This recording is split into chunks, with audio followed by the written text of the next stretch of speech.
Concussion Talk podcast. I'm Nick Mercer. And I'm Erin Guilfoyle. Before we talk to Laurie Harris and Jim Lord of USA Cheer, I want to first thank my good friend Matt DeBicki, who gave me the opportunity to get out sailing yesterday for the first time this year, and hopefully it will not be the last, which I doubt it will be. And so anyway, Matt is also the president of April Sail NL, which gives people with disabilities the opportunity to get out sailing, to learn, and just to enjoy the water. And so please visit ablesailnl.ca, especially if you're in Newfoundland and Labrador, especially if you're on the Avalon Peninsula or in the St. John's CBS area. So if you're from here, you'll know what I'm talking about. If not, then please visit the website anyway, ablesailnl.ca. And also, before we start, to thank our sponsor, HeadCheck Health. Concussion Talk podcast is presented by HeadCheck Health. HeadCheck Health bridges the gaps in concussion care through simple, powerful technology. Join organizations like the Canadian Football League, Track Factory Racing, the Canadian Junior Hockey League, Eastern Washington University, and Volleyball Canada, who rely on HeadCheck Health to improve communication and optimize care. Visit headcheckhealth.com for more. I'm here now with Jim Lord and Laurie Harris, and also Erin and Ashley, who will introduce us later on. But first, Jim and Laurie, I guess Laurie, you'll first introduce yourselves. And you started to mention it before I realized I wasn't recording. So you can introduce yourselves and explain your relationship with Cheer and USA Cheer. Yeah, thank you. Thank you for having us. Laurie Harris, USA Cheer. I'm the executive director. I've been involved in cheerleading for close to 30 years. A former cheerleader, dancer myself in college, and then a college coach, and then just have worked in the cheer community, teaching camps, helping with competitions, coach education, kind of every little aspect of cheerleading. I've somehow been involved, primarily on the West Coast, and then now expanding in my national role with USA Cheer. Okay, great. So my name is Jim Lord, and I am the Director of Education and Programs for USA Cheer. And I think I may have actually been involved a little bit longer than Laurie. I won't go into the numbers, but I played football, in high school in Texas. And then when I got to college, some girl tricked me to talked me into trying out for cheerleader. And I went an entirely different path. So similarly, I've been involved as a cheerleader and as a coach and as an administrator at the high school and the college level, and then going to work for an organization called ACA, American Association of Cheer Coaches and Administrators. So we were primarily the safety arm for cheer. And then when USA Cheer was founded and developed, worked very closely with them, and then we actually merged because it makes sense to have safety under the governing body, right? So we merged with them 3 years ago. Yeah, 3 years ago. Pandemic changes all of our timelines, right? Exactly. Merged with them, and so I've been working on that as the education and programs and providing that side for USA Cheer. Great. Well, actually, I'll get Erin Ashley join me in a second to ask some questions. But first, I just wanted I know because Ashley sent me a bunch of videos about. I told her I sent her the thing for STUNT, but she also sent me videos on just on the pyramids and stuff and baskets, and those girls are crazy. They're bonkers. Like anyway, so it's not hard to see why concussions are such an important part of what your education is going to be. So, but first, I know you're trying to get STUNT to be recognized as a list sport, and so. Could you explain just briefly, just for like the non-US, non-NCAA people out there, what is Title IX? Why is that? What does that represent? Yeah, no, that's a great question. So Title IX was the law, I think in the 1970s, that was enacted to really just kind of help further the equity in female sports. There's so many across college campuses where there's a lot more opportunities for male athletes and not as many for female. So it's been this ongoing kind of quest to be able to make sure that that females and males both have equal opportunity when it comes to not just the sports that are offered, but also their practice facilities, the scholarships that are offered, that their training facilities and their athletic trainers, and kind of everything that is equal for males and females. Right. Okay. Thank you.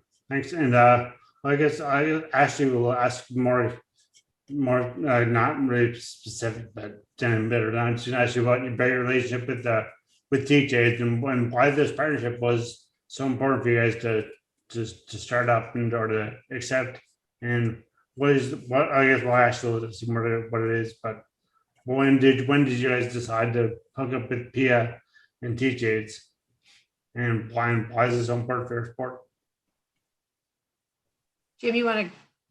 Yeah, so we actually, we've actually had concussion training and concussion protocols in place since around 2011 for cheer. Obviously, the protecting the head, neck, and shoulders is one of the most important things that we teach when it comes to safety. So concussion training and education has been very important for us. And then we, through different relationships that we had with other governing bodies, came to connect up with PIA and with TeachAids and found out what they were doing. And we talked to them, looked at it, and thought, what a great additional component to what we're already doing. Yeah. We love the approach that they took. We love the teaching methods of being able to get all of that information in a short amount of time, right? No one wants to spend 2 hours in a class these days. Yeah. And they did such a great job of putting that together and doing it so that an athlete can understand it. That may be the most important thing in what she does. And so we looked at that and thought it just complements everything else that we do so well, that we wanted to partner with them and provide that information. Great. And it's Ashley Hiscock. We'll turn over to Ashley. You can please just ask you've done this podcast a few times before, and but for people who say are crazy enough to have just heard of this podcast now, so you can just introduce yourself and just ask your questions about, because Ashley, you to explain who you are, what you do. Sure. So my name's Ashley Hiscock. It's lovely to meet you both. I am a certified athletic therapist here in Canada, but I also coach at our local university, our cheer team. And my background was in gymnastics. So I mostly focus on tumbling for those athletes. And so my cheer knowledge is still not quite up to par, but I learn every practice. Well, you guys won a championship in Orlando, didn't you? We did. We won ICU Worlds, the Premier All-Girl Division in 2018. Yeah, so really exciting. I didn't get to go, but it was really exciting. So yeah, they're a great bunch, and cheerleading is just like my first love now. I still love gymnastics, but cheerleading was like my people. So it's been really great. And I had a look at the TeachAids program yesterday, actually, and it was just so accessible. Like, it was so easy to find, and it was like just clearly laid out there. And so I know Nick asked how you partnered up with them. And so that was kind of my first question, but I guess, who is that geared toward the athlete? I know you said, Jim, it was easy for the athletes to understand and digest. Is that your primary population, or is it for, the coaches as well, or parents, or, who is it really geared towards? Yeah, that's a great question. And it's geared towards everyone is the answer. But what we found is, our education primarily goes to coaches because that's our touch point, right? And then the coaches are the touch point to the athletes. And so what we hope and what we're promoting is it's for everyone, but this particular course really, it goes to the athlete, because the athlete is the one who knows more than anyone, right? But who doesn't feel like they can tell somebody that they're not feeling well, that they may have had a concussion, that they don't want to get themselves pulled out of the game. And with cheer, it's even a bigger issue because there's not a second string that can fill in, right? So if I'm out of this, that means our whole stunt group's out, or we may not be able to compete. So to get to the athlete level so that they understand this is why that may be important to you, but it really should be lowered importance. And here's why these other things are important. So it's geared, the course itself is geared to the athlete. Our promotion of it is geared to everyone. And we want athletes to come take it, but we want the coaches to be able to say, hey, this is such a great thing. And when they see it, they'll recognize all of it. And then they take that down to the athlete level. And we really want them to sit down in a practice and start off by saying, let's all talk about concussions and the importance of recognizing them. And I want you to understand from me as a coach, I would rather you sit out. You're not going to lose your spot. You know, I'd rather you sit out and get, you know, all of the time that you need to properly recover for you, not just for our team, but for you first and your future and all of those things. And then also for the team, if you're not doing well and you make a mistake, it could also injure somebody else. So all of those things really go through the coach, but end up focused on the athlete. Yeah, that's great. It's so nice to have it covered from all aspects, like from the top down, you know, starting with the coaches, but also so that the athletes have an understanding. And like you said, some athletes don't even know when they've, you know, sustained a concussion or that they might have. I watched my friend, this was years ago, who just got, you know, she was a base and, you know, it was like a double full cradle or something, and just, you know, came down on top of her and she fell down, and next she was going to a pyramid or a basket toss. And in the routine, when you watch back, you see someone take her by the shoulder and just turn her around so that she knew where she had to be. And, you know, afterwards she's like, I had no idea, so-and-so just, you know, put me in my spot and kept going. And, you know, it was scary to realize and look back that it was probably a much more significant injury. And this was an adult, you know, that we're talking about as well. So, you know, at least you have the ability to make that decision. Whereas a child, you know, really doesn't always have the ability to make that decision or really know what's going on. So to have all of your bases covered is, you know, incredible. Yeah. And as Jim mentioned, we've been partnering with organizations for, you know, close to 20 years or more. And with the CDC Heads Up Concussion, we work with the NHS and their concussion course for the high schools in the US. We have our own return to play for cheerleading. And then this is just an additional piece. So we're always looking for any, you know, resource that we can add and give out to our membership and to the community at large to basically just, you can't be, you know, educated enough when it comes to safety. And we've really taken a bigger stance this last year and going forward of focusing on athlete education and not just on coaches, and just really making sure that, and also with parents. So it's just a holistic look at the more people who are educated that are surrounding those athletes, the better chance that they're going to get the proper, you know, people looking at them and aware of what they need, by more of them being aware of it. So as Jim mentioned, we've done so much work with coaches and that's so needed, but we're really trying to expand it even more to parents and athletes, to making sure that there's a lot of people who are all looking at, you know, that one athlete from every perspective. Yeah, absolutely. I find with the young kids, especially, it's, you know, they're still in school, sports might be their life, cheer might be their whole life. And so they forget that someday cheer may not necessarily be as big a part of their life, you know, as currently is. And so they can't see beyond, you know, needing their brain or their arm or their leg or whatever, you know, past the age of 17, 18, 19, whenever they finish up cheer, whether that's in college or in high school. And so, yeah, it's hard for them to see a life without, you know, cheer in it potentially. So they're kind of like, no, it's worth to do it in the short term because that's all they really see. And that really goes for any sport. So it goes for any youth. I have two daughters in that age, and yeah, they kind of can't really see past like next week, let alone a couple of years. So I keep reminding them. Yeah. I always tell people I plan on living to be 100. And so if it's like, you know, a 12-year-old child, I'm like, so you have 88 years to go. So you need your brain or your wrist or your ankle for 88 more years. So you have to use them wisely. Yeah, definitely. I guess my next question is, do you have mandatory concussion training for your coaches? Or is it something that they take as like an interest piece? Yeah, no, it's a requirement with our membership that they have taken some sort of we have many options for them to take, and they're all great resources. So we have them all on our page, but it is mandatory that they take at least one of them. We encourage all of them and to take as much education as they can, but it is a requirement for our coach membership and our athlete membership as well. Okay, that's great. Sorry, actually, do you have another question? I have more questions, but they're not. No, okay, go ahead. No, I'll just start asking. Erin was going to start asking, but you go ahead. Sure. So, hello, nice to meet you both. I work for the Newfoundland and Labrador Brain Injury Association. So concussions and all the guidelines around that are of particular interest to me. I was thinking about cheerleading though, when I knew that we were going to talk to you both.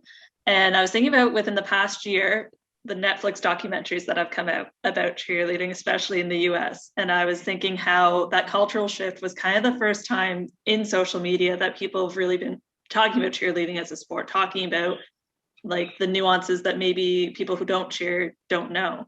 And I enjoyed in those documentaries as well. I'm not sure if either of you have seen them, but they do touch on concussions and they do kind of bring that to light. I was wondering on your opinions on it and kind of where you want to see social media to bring that value. And if you think there's a shift in the change of young people now. Yeah, I can. Anytime. I think I've got an echo. No, I'm the one. You're good now. Okay. Yeah. So, awareness is 80% of the issue, I think, even, more than just 50%. So making people aware that the issue is out there so that they can then address it, I think is really important. So from that aspect, any of the social media chatter and things that we're seeing now on the focus on cheerleading or the awareness of cheerleading and how athletic it is and what these athletes are doing is good, as long as we can then bring that back into let's now do something, right? So it's great to find out these things for people that haven't been aware of them. But again, we've been working on these issues for quite some time and have had really good results, and we want to continue that. So to the extent that it helps us, find other people and partner with people like TeachAids and help bring that education to the coaches and to the athletes and to the parents, that's really good. So it's important for us to take that and move it forward, not just we don't want to dwell here because this isn't a solution. We want to take that awareness and then let's move it into action so that we can make things better. So in terms of action as well, what are some of the next steps that you feel will come for the sport? Or you want to touch on that one? Or Yeah, I mean, I think that we're moving in we're in such a great place of where we're moving towards. Rules and regulations has been a key component of keeping kind of the change in the landscape of injuries. And that's been from years past. There were some significant rule changes. Oh gosh, probably Jim, what was like 8 years ago or so as it came in relation to basket tosses. And we've already seen a huge shift in injuries from that. So we're constantly on top of the rules and regulations, which limits or kind of helps with the skills in particular. So I'll say prevention is of course the number one priority. And then of course, in any activity you're going to have, concussions or injuries will happen. And so from there, it's, prevention and then awareness. And then more importantly, how can you quickly, or not even quickly, but recover properly. So we feel like we have, kind of all three of those areas pretty well lined out with a ton of our partners. And that's kind of our focus, is just continuing with our partners in awareness, prevention, and then again, recovery. And by doing that, we're all, holistically looking at the cheer community in general and always making sure that the athletes, best interest is always our primary focus. That's great.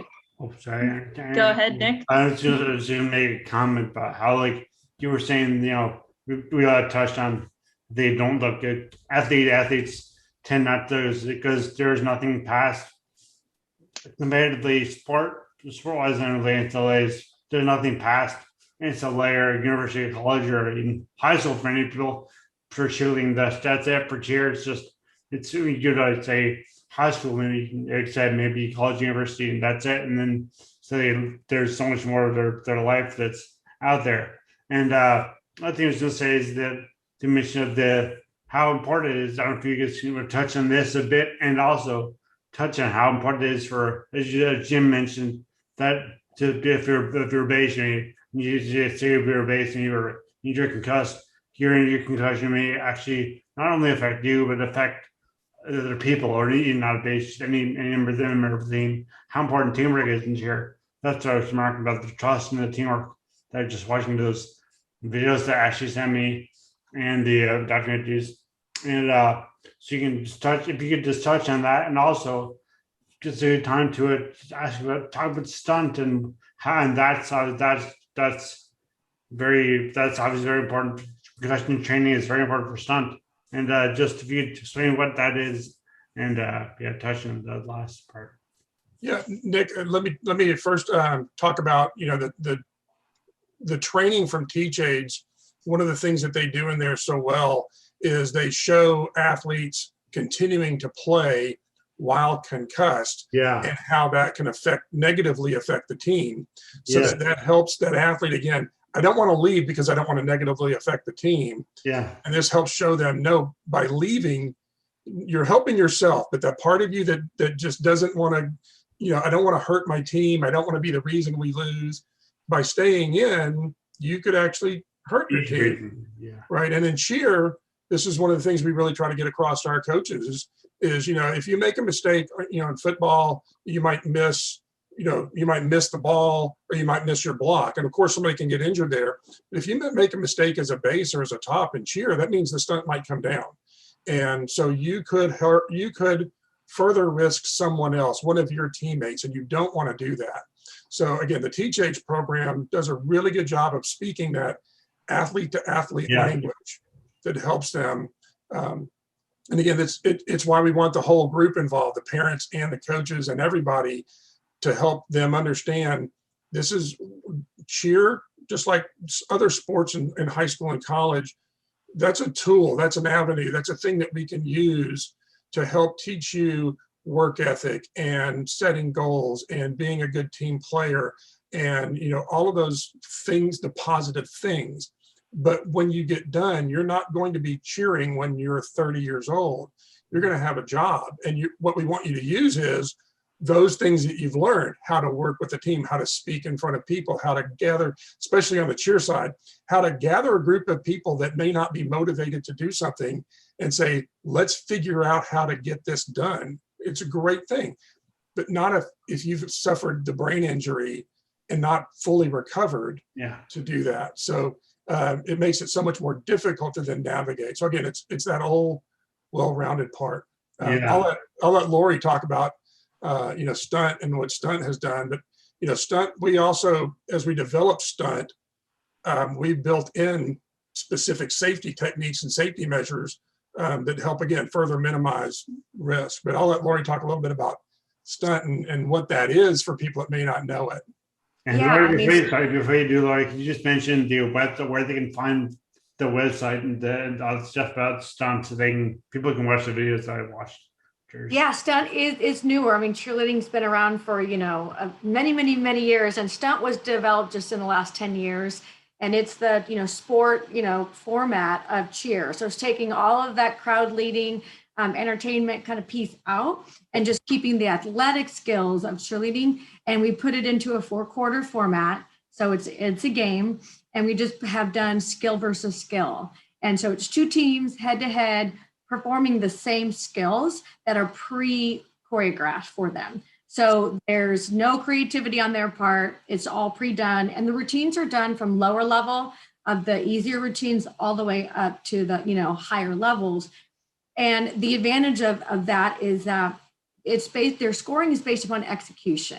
So if they don't execute well, they're not going to get the point against the other team. So there's no advantage to try something that you don't have perfectly. And we do encourage modifications. So that right there is kind of a built-in safeguard. There's no extra points for creativity or trying something you're not ready for. You're automatically going to not get the point. And so it's better for them to either forfeit that round or modify the skill until they're ready. And so that is one great thing about stunt that really helps them develop at a younger age and build up their skills. Because we have introduced stunt at the club level this last year. So we now have 8-year-olds playing all the way up through college. And so it's great to be able to, and we have the skills for that particular age. So it's really helping them develop, whether they continue a stunt or they go into traditional cheerleading or competitive cheerleading. It gives them a really great foundation of executing some great skills as they progress. Right. Yes. And actually, it's actually you can ask with the more the just the four different let's say aspects, disciplines of stunt. Four different disciplines of each quarter. No, each quarter there's baskets. Quarter one is partner stunts, and Partnership. then quarter two is pyramids and tosses, and then we have a little halftime, and then our third quarter is jumps and tumbling, and then the fourth quarter it's like more of the traditional routine that cheerleaders are known for. And you put the 3 quarters together to create their fourth quarter routine. Okay. It's Ashley will appreciate this, is that, you know, it's designed so that I'm not even using all of the athletes in every quarter. And so that jumps and tumbling quarter, I could have kids who are great at jumps and tumbling, like, you know, more of the gymnastics directive kids who may not be great at partner stunts or spotting or basing or things like. They don't ever have to go on the floor for those. They can just do the jumps and tumbling. And likewise, I may have somebody who is a great back spot, and every cheer coach will know exactly what I'm talking about. They're an amazing back spot, but they can't do a back tuck to save their life, and may not have the training or the background in it. Well, they don't have to. They don't ever have to take the floor during the jumps and tumbling quarter. So there are so many little things like that that are built in, but it's such a fun game to watch. I really encourage everybody to go. You can see it at stuntthesport.org. And you can also link to it off of our usacheer.org website. So you can actually watch it. I'll link to it in the description for this. Yeah, you can watch a game. You can see it now on YouTube. A lot of the colleges that are playing are streaming it. You know, we're going through the process as an NCAA emerging sport. High schools are picking it up at the high school level, and like Laurie said, all the way down to the grassroots club level. Okay, well, so did Erin ask, did you have any questions about the stunt aspect or the different disciplines of cheerleading, of cheer? No, I had actually never heard of stunt until a couple of days ago. So Nick had, kept saying about stunt, and finally I was like, I don't know what you're talking about. So I can't wait to look into it because it sounds really cool. Yeah, we're excited. Like I said, we're on the emerging sport list now with the NCAA, and that has been our mission, is to be able to, going back to Title IX, is to be able to expand that opportunity at the college level for all these athletes that have been doing some form of cheer since potentially when they were young, all the way through high school. But then, it's a very small amount of positions that are open at the college level, even on a traditional cheer team. And so this just gives more opportunities of the skill set that they're already have experience in to potentially be on a part of a sport and part of an athletic program, and even potential scholarships at the college level. Just gives a little bit further of their career, of their love for their activity to do something in college. Yeah, because your USA Cheer is the governing body of cheer in the US. So that's so is and since USA Cheer itself is paired with TeachAids, we'll have some stunt, I assume, will have a requirement for the TeachAids, the concussion courses. It does. Our stunt athlete memberships have that requirement. Our stunt coaches, they all have that requirement to go through. For the stunt coaches, we offer them, they can take any of those courses, right? But for the athletes, we specifically said, you have to go through this TeachAids course, again, because knowing it's geared right for them. They don't want to take anything, right? But when they get into it, they get into it quickly, and it's again over so quickly. It gives them all that great information. So that is a requirement for us. Oh, good, perfect. That's great. And again, Erin, Ashley, is there anything you would like to ask about stunt or anything really? No question, just a remark on the fact that I love how modifications are encouraged as well. So even if you have an athlete who's coming back to the sport, like the modifications and not pushing yourself to like go to this standard that's perfection, because you're not going to get your point or whatever it is, the intrinsic value of wanting to do it, but saying just keep practicing and take your own pace. And I think that's a skill that should be taught all along in any sport. But yeah, no, I love that that's kind of built in, and then that mindset allows more healing. Yeah, and actually, oh, geez, my let's see now, is this better?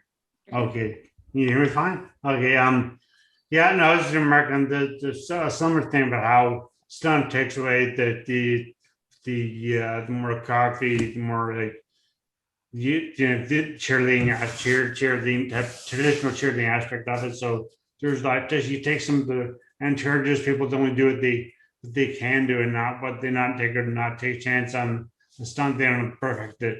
And so I would say that it takes some of the I don't know if anybody's seen the actual stunt program or any of the stunts that they do, and like pyramid baskets or tumbles or jumps. That's all that say it takes the risk out of it is sounds a bit weird, but it does take a lot of the risk out of the attempting it. And I think that's great, and that gives people the athletes confidence into what they're doing, and that someone will catch them, someone will be there for them, or just know what to look for. Yeah, just like other sports where you have like those specialty athletes, and yeah, but they are, whether it's you're the quarterback or you're the running back or you're the kicker, or you're the point guard, like you have a role, and that's kind of like what you're really good at. And I know with competitive cheer, which is so fun, but you kind of have to make the mat. You have to be good at everything, ideally. Yeah. And so this is different, where it's meant to be different. It's meant to be, something that we've also seen at high school, actually at the college level, where there are athletes who maybe are doing as a fall sport, cross country or doing volleyball or something. And then they actually but they don't want to be a traditional cheerleader in the fall during football games, but then in spring comes around and they now have an opportunity to join the stunt program and more in that specialty role. And so that's been really fun to see some just giving new opportunities for multi-sport play, showcasing and something that they might not have ever been able to be a part of or had the time or the desire for certain aspects of it. Now this kind of opens up a little bit more, a few more doors for that. Right. Nick, you mentioned that the removing the risk or lowering the risk. It's interesting because what stunt does is it forces a structure of progression. And of course, progression is something that we preach over and over and over. It's important in every sport, right? And it's something that we, train our coaches on for all of cheer and stunt. But one of the interesting things we've seen is it's kind of had a bleed over effect from cheer coaches who have watched stunt athletes get better because they focus so much on the fundamentals. They have to be able to do routine level 1 and routine level 2 and routine level 3. So they're focusing on perfecting these skills. And we've seen a bleed over into cheer coaches realizing, wow, that team got so much better. Oh, they were also playing stunt. Or, oh, those athletes that came from stunt over to my cheer team look really good. And so it helps reinforce the things that we teach with stay at that level until they've shown proficiency and then move up. And what you'll find is they're so much better when you do all of the progressions and the lead up skills you're supposed to. So it's had a good crossover effect. And that's, Erin asked, like, what do we expect to see in the future? That's one of the things is as we keep making these little, a little bit of headway here, a little bit of headway there, it all starts to add up and people start realizing, what needs to be done. And you start to see those effects get better and better and better. Excellent. Yeah. So actually, hopefully you touched on, Laurie and Jimmy will touch on everything you're up to in this podcast. And if not, please speak now. And otherwise, just tell people where they can find out more about USA Cheer and your partnership with TeachAids and STUNT also. The one thing I would add is thank you so much for having us, because as I said earlier, the awareness is such an important part of this. Yeah. And blogs like yours, I mean, you reached more than the athletes, you reached the general public and especially the parents. So the one thing I would add is if you're a parent of a cheerleader, a parent of a stunt athlete, you should be asking the questions, what is our program doing? What are our protocols? What do we have in place from a training standpoint? Hey, my child, did you do any concussion training yet? So they're such an important part of making sure these things are getting done and then reinforcing that from the parent side, whether if they see something like, my kid's acting a little different today at dinner, or I turn the lights on and they're like, ow, that hurts. The symptoms that you learn through the training, that they can be those eyes and ears and help protect their kids and help, again, provide a great environment where kids can play and continue to play and have fun doing so. So you can find the resources are available on usacheer.org. And then under our safety and education tab, you'll find a link. We have a lot of training stuff, but under that tab, you'll find a link for our concussion resources. You can also easily just get there by doing usacheer.org/concussion, and that'll get you right to the spot. It has all of our TeachAids, our return to play protocol, our links to the CDC partners, and links to the NFHS, and all of that information. Great. So I just have to wait to see if I guess the gym said all. But so Laura, are you near P in Stanford, or you're not necessarily in Stanford? You're separate. I shouldn't even remark that, but I'll take that up. But yeah. So are you near where P is? Where P is teaches like? Yeah, not too far, a couple hours away. I actually grew up in the Bay Area near Stanford. And so definitely that was really nice to see such a high, credible organization doing this work and offering it out to all these organizations. It's just great because there's, you want to make sure that we are constantly partnering with experts in their field. Yeah. And, we're experts in cheer. And then we really seek out, that's what we've done a lot of work the past few years in particular is, really creating great partnerships and relationships with other organizations that let them really focus what they're great at, and then how we can integrate that and share that within the cheer community, whether it's sports and nutrition, whether it's strength training. We have a great partnership with True Sport as well as USA Weightlifting.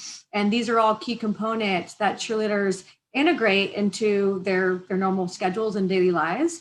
So we really love that this, able to find organizations that are great at what they do and we can infuse into what we're doing. Great. Well, thank you. Thank you so much. And thank you, Erin and Ashley and Jen and Laurie. And again, so it's usacheer.org and stuntthesport.org. And check those out, and check out USA Cheer on, I guess, Instagram, Facebook, and Twitter. And where's your? I'm assuming YouTube, but you can tell me. We're predominantly on USA Cheer on Instagram, Twitter, and Facebook. Okay. Well, then it's like Instagram, Facebook, and Twitter. And so thank you so much for being part of this podcast. And again, I hope everyone checks out just Stunt and any other cheer documentaries or videos that they see. Just these athletes are just incredible. So thank you all so much. Thank you. Thanks for having us. Thank you. Thanks. Music at the beginning of this podcast is by Ben Sound. www.bensound.com.